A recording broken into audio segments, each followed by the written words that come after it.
Hello and welcome to marketing91.com. In this video, we are going to cover the topic on brand hierarchy. Let's start with the introduction. Brand hierarchy, quite as the name suggests, is a hierarchical structure. A brand hierarchy is a well-organized branching structure of a brand's distinguishing elements for its sub-products. It is also known as brand architecture and isn't always easy or an apparent strategic factor in the business organization for a lot of company owners, senior managers, and entrepreneurs. When companies begin to expand their offerings with new products and different positioning schemes, they draw a brand hierarchy to aid with the classification of their products and services. There are different ways to define brand elements and levels of the brand hierarchy. It comprises of multiple levels. These levels begin from the corporate brand to the family brand to the individual brand and lastly to the modifier and the descriptor of the brand. Here is the example of Mondelez brand hierarchy. The corporate brand is Mondelez International. One of the family brands is Cadbury.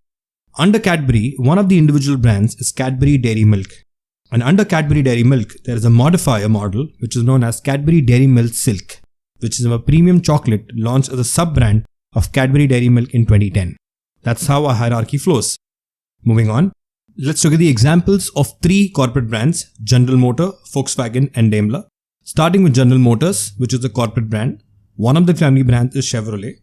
Under that, one of the individual brands is Cruze. Modifier in this case is the automatic version. And the product description here is a powerful sedan with an almost 2-liter engine. Next is Volkswagen. One of the family brands under them is Audi. Individual brand A6. And the modifier for A6 would be an A6 Quattro. Quattro is a sub-brand used by Audi to indicate that all-wheel drive technologies. Moving on to the last corporate brand here, Daimler. Family brand Mercedes-Benz. Individual brand C-Class.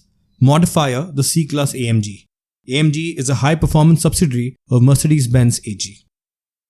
Now let's look at the levels under hierarchy briefly, starting with the first one, corporate or company brand level. The most elevated level of the hierarchy always consists of one brand, which is the corporate or company brand.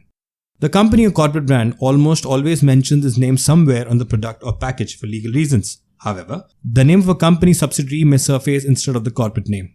The example here is Audi is commonly referred to as a part of the German automobile group Volkswagen. Here, Volkswagen is the corporate brand and Audi is one of the family brands. Moving on to the family brand level. A level lower to corporate or company brand comes family brand. It is also called a range brand or an umbrella brand.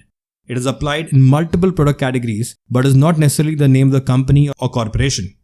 It is known as a family brand because it might have a range of products under it. For instance, as we stated earlier, Volkswagen is a corporate brand. Under it, there are many family brands such as Volkswagen, Skoda and Audi. Another quick fact, some renowned family brands for companies that generate more than $1 billion in sales. For instance, Mondelez is a corporate brand, but under it, the family brand Cadbury generates more than $1 billion. Likewise, P&G is also a corporate brand, and under that, Gillette is one of its leading family brands with sales of more than $1 billion per year. Moving on. Many times, companies might not have a corporate brand over them. In such a scenario, the corporate brand level and the family brand level fall as one.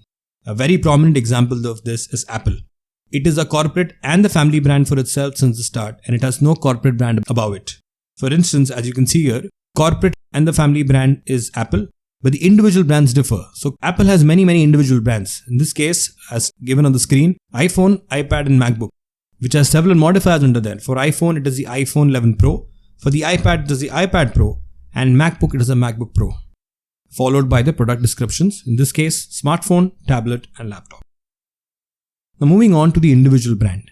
Individual brands are limited to one product category, although various product types may differ based on the model, size of the package, flavor, etc. The company or corporate brand almost always mentions its name somewhere on the product or package for legal reasons. However, the name of the company's subsidiary may surface instead of the corporate name.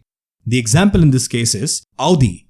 The Audi family brand has individual brands like the A4, the A6, Q3, Q5, etc.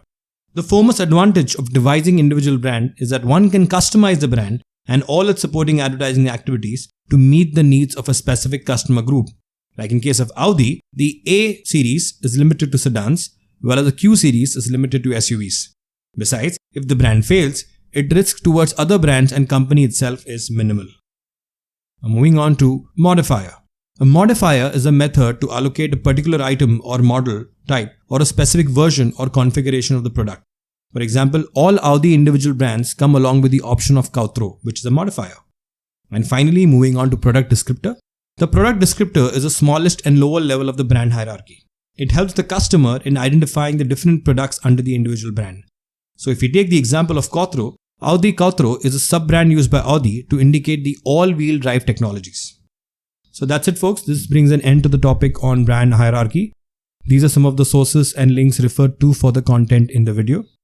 If you've liked the video, do subscribe to our channel. If you want to view these videos in an organized manner, you can visit freecourses.net, where all our videos are arranged in the form of courses. Thank you and see you in the next video.